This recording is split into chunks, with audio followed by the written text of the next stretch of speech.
Guys, welcome back to the channel.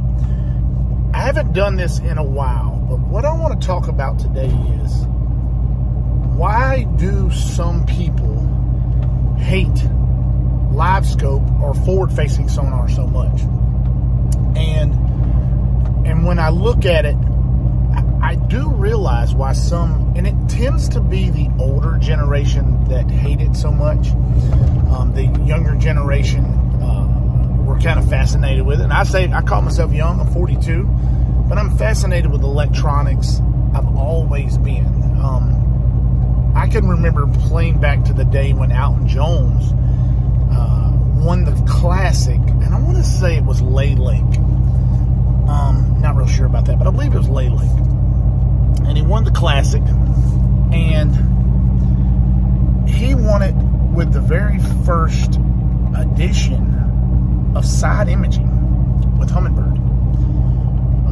I can remember this very clearly because he was fishing a jig by Booyah. I'm pretty sure it didn't have a name, and at the time I think they called it Alton's jig or something later on. Maybe it's a football head jig. That's really not important, but he was using it to see lines where the rocks changed, where there was a definitive bottom change, something that we had always had to look onto the bank, and you had to look on the bank and kind of learn to see it for yourself, and then learn to feel it with the fish, fishing line and baits.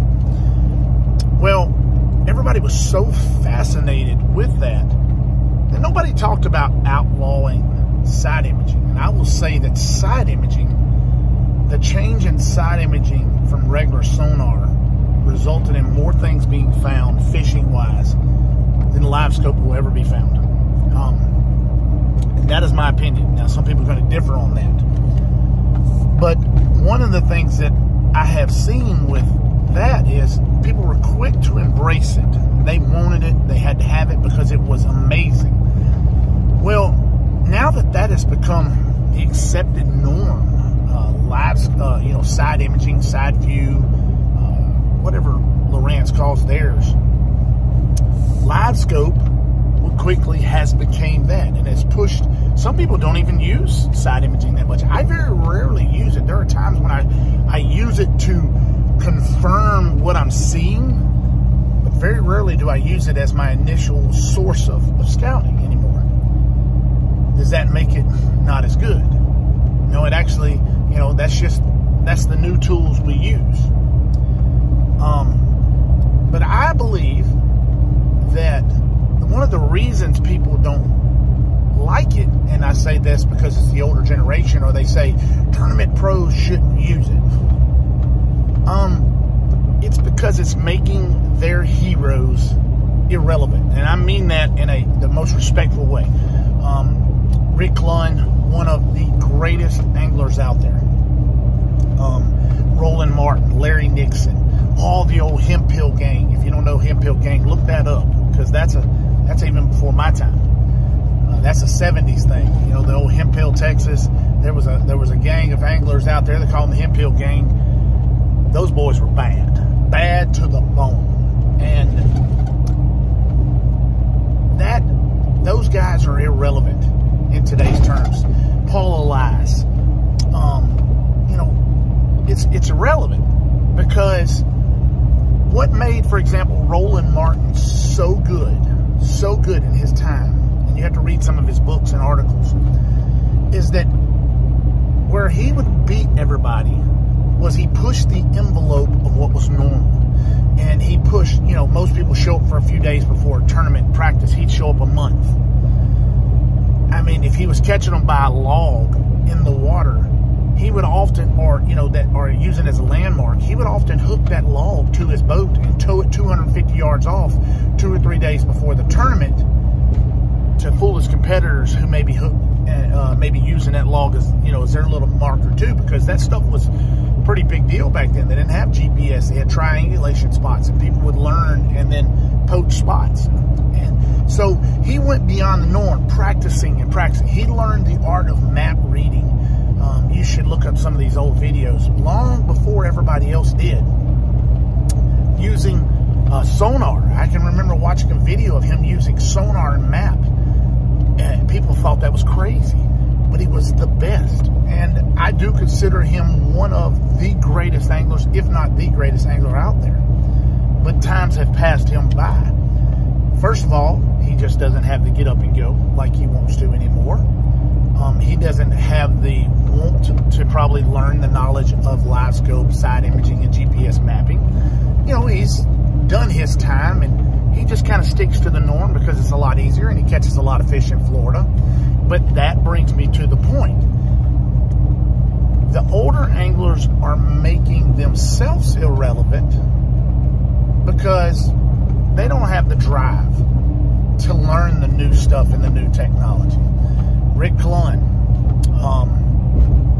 when the stars line up at Lake St. John's, or I think, yeah, down in Florida, and they get on that spinnerbait bite or that shallow water bite, he can do it. But you don't see him relevant in a lot of other tournaments because even at Lake Fork, he had a great first day, but when they changed on him, he wasn't able to use electronics and the technology to help him. So it has pushed some of these anglers to the back, not because they don't have the ability to learn. I don't think they have the want to learn. I just don't think that they want to try new things. I use my father-in-law, and I love him to death.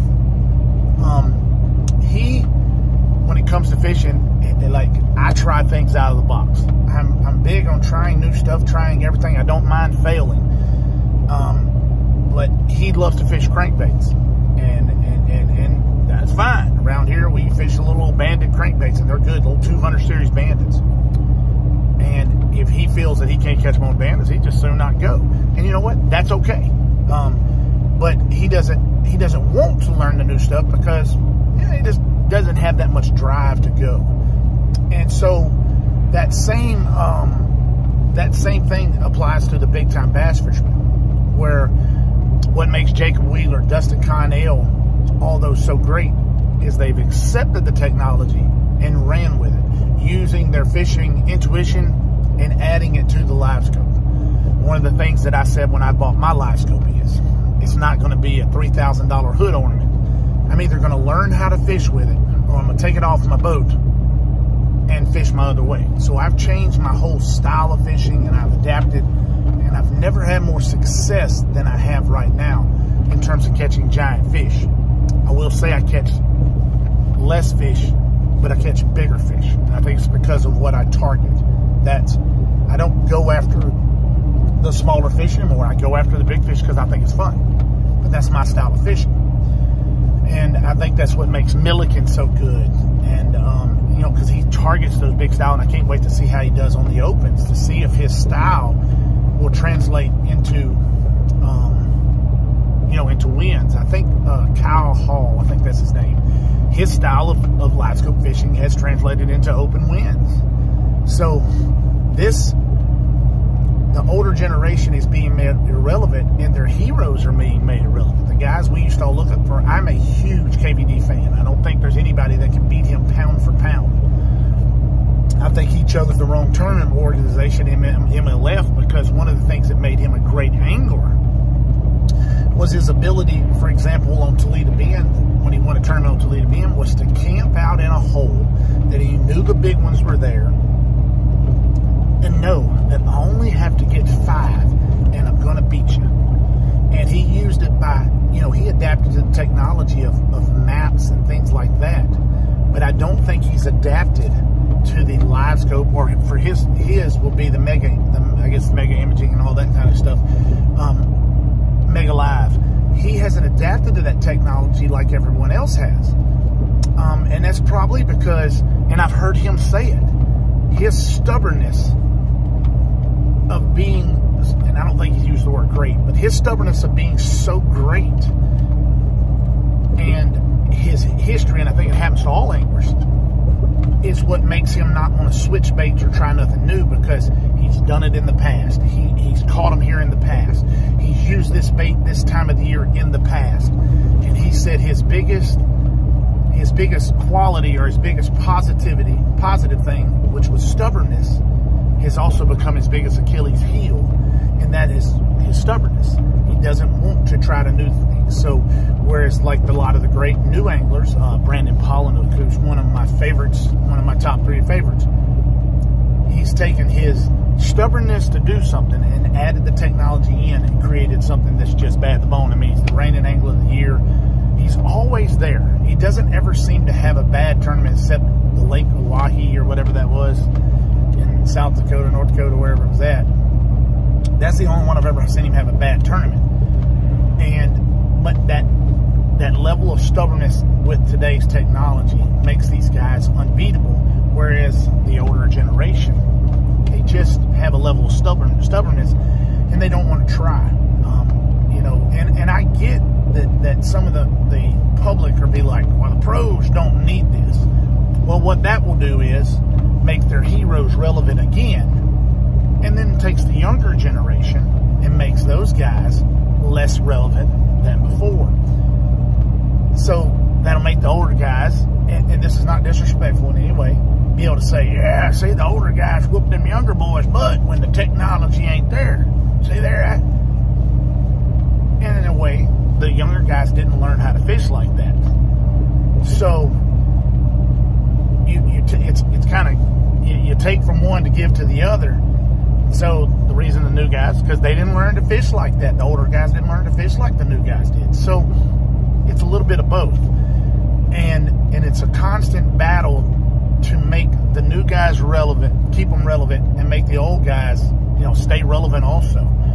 But a lot of people don't even know who the Hemphill Gang is. A lot of people don't know anything about Paul Elias and, you know, the Neil and Reel.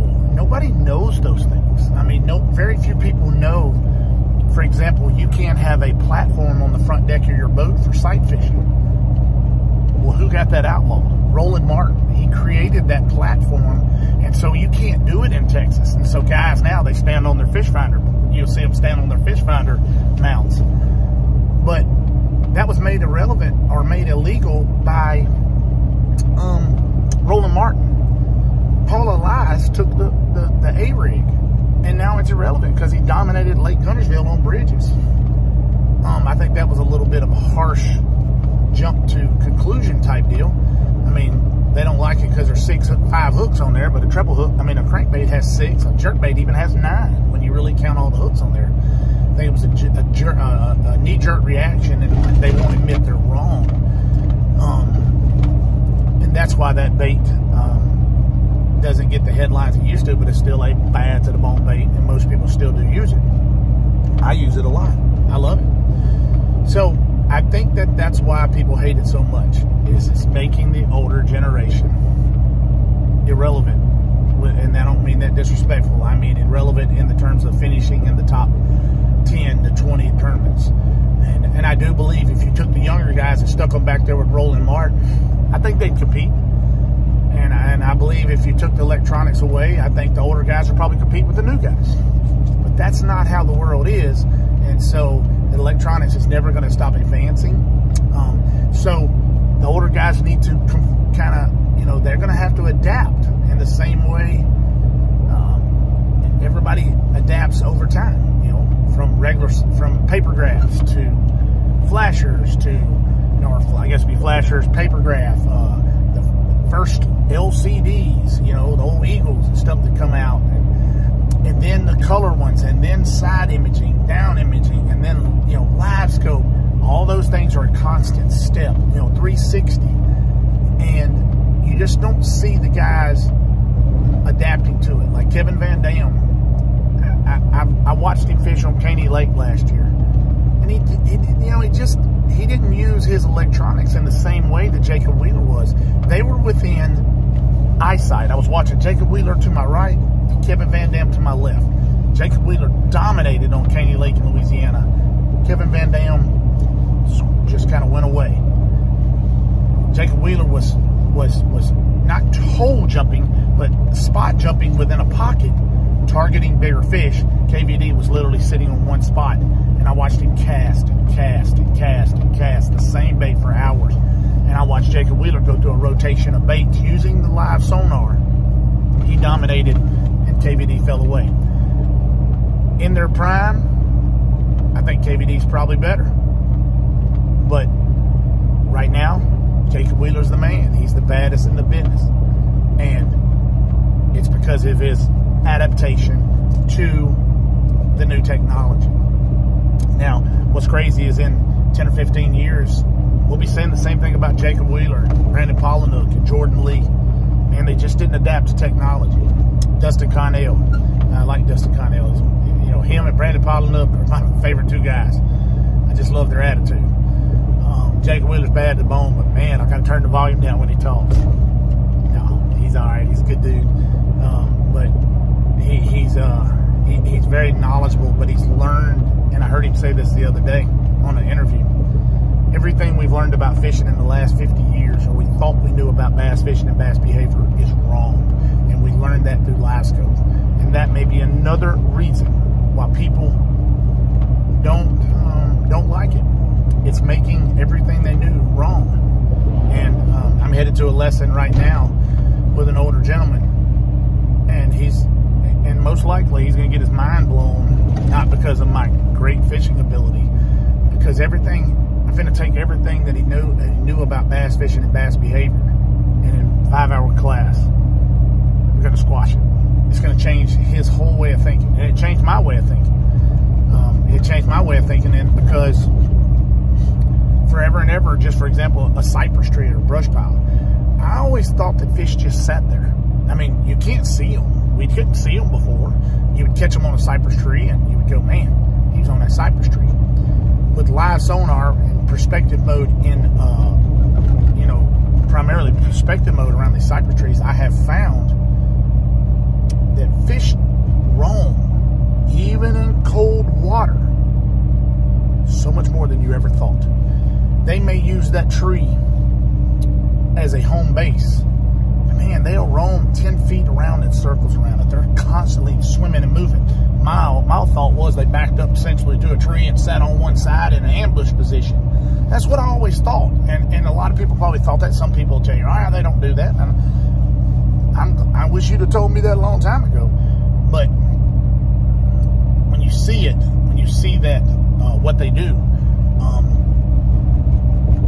it has changed my mind. I've literally I caught an 882 a few weeks ago, or a week or two ago, and I threw it to bass 9 times with a swim bait. I just didn't get it right, but I would have never thrown at that tree 9 times had I not seen him on the tree swimming around. But I never could get it lined up in the correct path with him to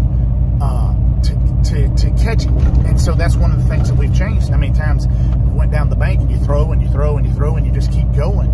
Whereas live sonar now has told me, hey, wait a minute, there is a big one there. Let me see how long it takes to catch him. And so it's changing it. It's sight fishing without being able to see. And now we can see.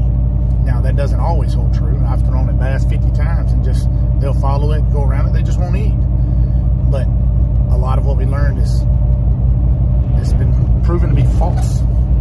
And so I think that's some of the reason also. But guys, thanks for watching. This is a long one. Anybody who makes it to the end of this one, let's do this.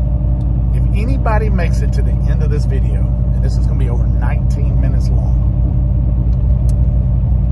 the first person, and I'm going to do it like this. When you make the post or the comment at the very end, the first person to do it, I'm going to send them an A-rig kit, which is 5 swim baits, 4 of them, a little bit more ordinary, 2 with the eyes and the shad dots and everything like that. I'm going to send them an A-rig kit for free. Now you got it when you make the post. Put who you are. Don't say anything about the deal. This little thing. Just put the time you're making your post. If it's 6:52 Eastern or 8:52 Eastern, do it, and that way I can timestamp whoever said it first, just in case there's multiple people, because sometimes that gets, I texted for him, I messed with him. So timestamp it. That way I can do it. Don't say anything but the timestamp with your comment, whatever your comment may be, and the timestamp. And I'm gonna send you a free A-rig kit from GG's Custom Tackle and Bait. And a little update here. The rods are close. The fishing line is close. GG's braid. I'm coming out with a GG braid. Not going to give you all the details on that one yet. Still working on that. But we got both of those coming. The rods should be the first. We're going to release them one at a time. The first rod should be out within a month, hopefully. And then we're going to release one at a time subsequently through the year. So thanks for watching. Thanks for subscribing. Ring the bell.